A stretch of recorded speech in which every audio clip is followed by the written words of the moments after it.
বিনা সালাতে আপনি মুসলিম দাবি করেন, এটা কি করে হতে পারে?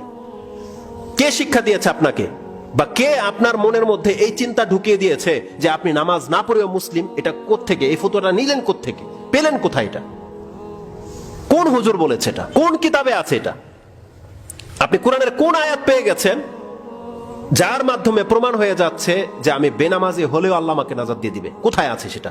সে হাদিসটা কোনটা যার উপরে ভিত্তি করে আপনি বেনামাজি হয়ে বসে আছেন? কে আপনাকে উদ্ধার করবে? আপনি অস্ত্র চলতেছে, সামনে শত্রু কাফেরকে হত্যা করছেন, আর রাসূল বলতেছে যে ওই অবস্থায় নামাজ সময় হয়ে গেলে তোমার নামাজ মাফ নাই।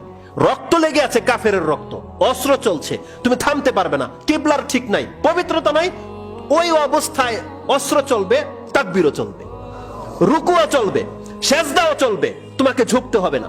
রিজালান, হাঁটো আর সালাত পড়ো, রুকবানান, ঘোড়ার উপরে সালাত পড়ো।